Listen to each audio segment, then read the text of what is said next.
In this video, we built a fully functional desert ecosystem from the ground up, complete with microscopic life forms, live plants, and a bright red mini dragon who's a direct relative of the Komodo dragon. We made it completely from scratch, and here's how you can do it too. Please subscribe. So after last video, we added faceboard to the project and we added a canopy to hide the lights. We also changed out the screen for higher gauge, and we put spackling over all of the screws to hide them. Now, all that was left to do was to sand down the edges. Alright gang, I'm sweating my butt cheeks off right now, but honestly, what's new? Everything is nice and sanded. You guys can see, cleaned up the edges and it looks beautiful, if I do say so myself. Cleaned it up in here. Here's a better look at the screen. So this is where the lights are gonna rest. I'm not gonna stain this because I want it lighter so it reflects the light down into the enclosure. This is the hardware cloth. And then of course we sanded all of these edges as well. Everything is ready for staining. The next thing to do was to stain. I'm using this black wood stain and I'm using an old cloth t-shirt to apply that wood stain.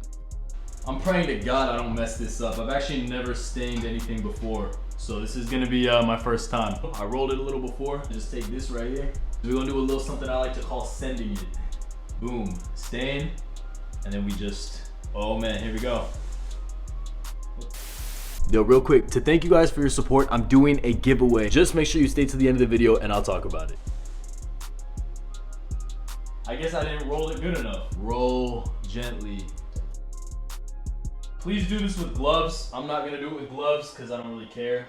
Take your stain, and there we go, baby. That's what I'm talking about. So I started staining the whole enclosure for the first coat and got it all over my hands. All right, y'all, so the first layer of staining is all finished. Got decently dark, but obviously I want to put a couple more coats on to make sure it gets darker. These seams are all going to be covered again by these trim boards. I'm not too worried about those. Not looking too bad. This is going to be a pocket door for ventilation. Essentially, it's just going to be a door that I can tweak during the wet and dry seasons to add different climates. So I also put these little adhesive furniture pads underneath each corner of the enclosure to help keep it off the ground a little bit to not damage the trim. So after a second coat of stain and a couple touch-ups, it was time to adhere the tracks onto the back of the topper to put in that pocket door. So I simply just did them with some silicone. I actually sanded the glass track for some more surface area, and then I taped them to let them cure as long as they needed to. It was just a couple hours. And we set the enclosure right back up on top of where it was, turned on the lights, and boom, this thing was looking absolutely incredible already. I was loving the look, loving the vibe, loving the sleekness of the black. Alright guys, so now we get to the fun part. The fun part is scaping. So here's all the hardscape we're going to be using. Some nice pieces of driftwood, some dead branches, and then of course our beautiful stack of fake rocks that we made by hand, custom. Let's get into this, babe. First thing I want to address, the elephant in the room. It's a huge mess in here. It's a construction zone, so just disregard that. But first thing we need to set up this beautiful, actually let me turn the lights on really. Boom, baby. All right guys, lights are on. We have a blank canvas here, man. So now it's time to get in here and scape it. First thing we're gonna need is substrate. I actually gotta go get it from my car. Guys, I had to turn this shirt into a cutoff because it's hot. Buy some merch. You know what? You guys have not been buying as much merch lately, so let me tell you, anyone who sends me a DM on Instagram with the word, what should the code be for 10% off? Mexico. We'll say Mexico. If you DM me that on Instagram, just the word Mexico, I'll give you a code for 10% off. Just this video only. So guys, part of building reptile enclosure, working with reptiles, you're gonna get dirty, man. So we got some topsoil here and we got some washed play sand. We're gonna go ahead and bring it in. Ah, no, I just sweat. Ooh. Again, we have this washed play sand. This is no like additives, 100% organic topsoil. So honestly, all there is to do, I usually go for a 50-50 mix. There's no nest box in here now. We don't have the female yet, so I don't really need a nest box at this point. So I'm gonna remove some of these. And it's really as simple as this. Again, make sure you get organic topsoil. Now notice I didn't put the track on yet because it's gonna get dirty. So you just take this. This is good stuff, right? Like, smell it. It doesn't smell like manure, nothing. This is all organic, and you're just gonna put it in, man. So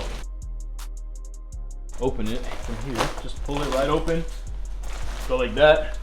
And I'm gonna go in with the full bag, probably, because I know I'm gonna need more of the dirt. So I'm gonna just go in with 3/4 bag. All right, we'll listen to Yucky Boy here, 3/4 bag. You're gonna get dirty, like I said, so take it and just mix it up. Look at. All right, so get a close up right here. This is a pretty decent consistency. Like this color right here is what we're gonna want. Of course it's wet still, right? But it'll dry out. But this is a pretty good 50-50 mix of sand and topsoil. I'm gonna put leaf litter on top of it so he'll still be able to get under and get a little bit of humidity. But all these cracks are also gonna serve as humidity gradients as well as when we put in the fake rocks. So it's hot, man. Again, not very deep because they don't really dig a whole lot and it's a semi-arid. So with the liquid rubber and everything, there's really no need to have a drainage layer. Next step I want to do is I have these plants. So these are called maiden grass, and these are a drought resistant type of grass. Essentially all I'm going to do is put a little bit of dirt in there and throw them right into the pot. Now these are drought resistant, but one, it's easy for maintenance, and two, they're monitors. So they're always super curious. So there's always going to be a chance that, you know, Venus or his eventual girlfriend gets curious and it's like, okay, I wanna play with the grass or whatever. So just take the grass, break up the roots just enough to give it a little bit of room. Take some more of this dirt and go right on the top of it. So now we have one of our potted grasses. Now I want to go for an effect that's almost like the grass is coming out towards us. So kind of something like that, right? But let's get this other one potted with a little bit more. All right, so now we have all of our fake foam rocks. These are so much fun to make. They look pretty good, huh? Mm-hmm. So I'm gonna try my best to position these to where the plants are gonna be sticking out like this, because I like this effect. We're probably gonna need to trim some of the grasses, but this is really what I wanna go for, this effect right here. This one, I think I'm gonna put right here. This is a pretty good base piece. So the idea is I want to create temperature gradients and humidity gradients with the rocks as well.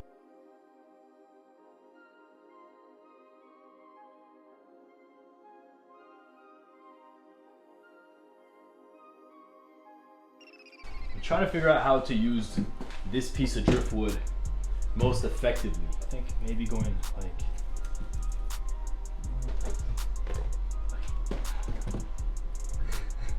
that looks terrible. You know what it looks like? It looks like a mini golf course. Well, that's not what I want to go All the rocks.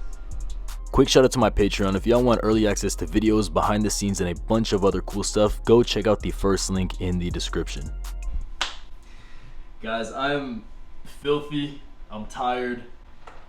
I was trying to find a way to make this scape work, and I finally got something that I'm kind of happy with. It's not 100% done yet, but take a look at the creation, man. So this is the scape that we currently have. I did use a couple of real rocks for the basking, and we have them all secured. There's nothing can move them. And this is how we were looking so far. Of course, it was not done, but I was loving the direction that this enclosure was going in.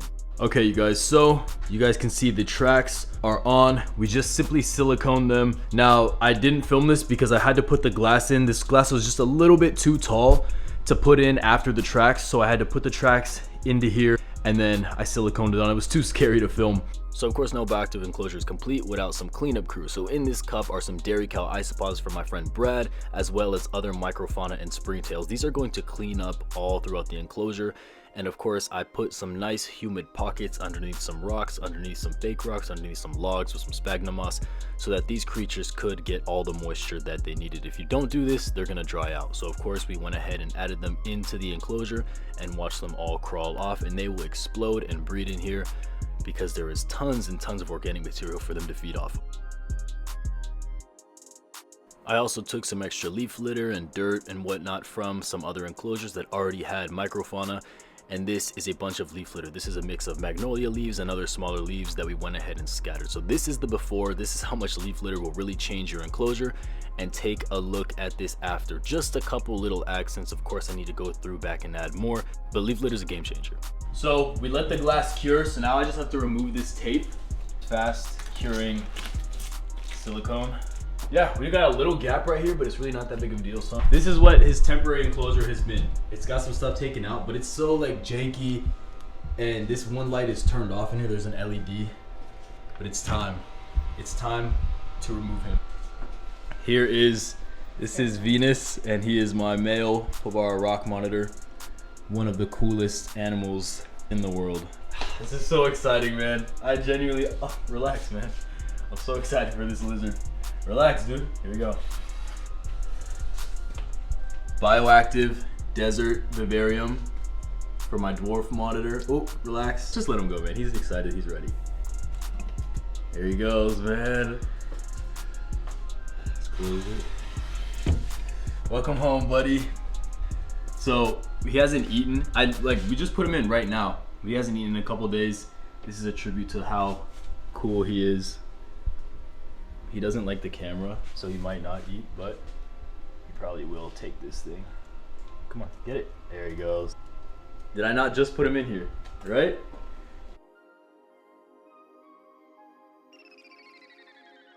So after a few more details to our weeks and weeks of work, making every single thing from scratch, wood, foam, and paint, it was finally ready for our monitor. Take a look at how this enclosure turned out. I am absolutely in love with everything, and so is Venus, our pilbara rock monitor. Seeing him frolic through the grass, climb on all of the hardscape, just explore and be able to once again behave like a monitor lizard is the most rewarding thing. I finally feel like he's in something where he'll be able to really be his own species. He was only in a temporary enclosure because his old enclosure wasn't exactly working out, so we had to play musical cages. But now he's in his forever home, and I cannot wait to get a female to pair him up with and get some baby pilbara rock monitors. You should always be striving to do better for your reptiles and never settle for the bare minimum. And I'm extremely confident, especially with y'all's support, that one day we're gonna blow this build out of the water for our guy Venus. So I never really said thank you guys for 5,000 subscribers, and we have blown past it, almost at 6K subscribers. We're trying to hit 10K by the end of the year. I'll do another one. But to celebrate your guys' support, all the love y'all have been showing me, man, I literally could not be more appreciative. First off, I want to do a live stream to just connect with you guys, but I am going to be doing a giveaway. I'm going to be giving away two, not just one, two lucky winners will get a $20 Amazon gift card. So here is how it's going to work. First thing, of course, make sure you're subscribed to the channel with the bell notifications turned on. Second, you're going to need to like and share this video. Super simple, should take like 5 seconds. And then third of all, comment down below your dream reptile. Now we're gonna add a twist into this because you know we can't just do a regular giveaway, right? If you want a second entry into the giveaway, I'll put your name into the drawing a second time. Go comment on my latest IG post, not the reel, but the post. Go comment, just go comment gang on the most recent photo. I'll reply to that comment with gang, and I'll lock you in for a second entry, okay? So you have the possibility to do 2 entries, and you have 2 chances to win a $20 Amazon gift card. Anyone can find something they like on Amazon. I feel like that's the most inclusive thing to do. So make sure you guys are staying on top of those things, and make sure you enter by September 25th, because then it's over, guys. I'm gonna be watching it like a hawk. And as soon as it's 12 a.m. on the dot, September 26th, it's over. I'm closing it off, cannot take any more entries.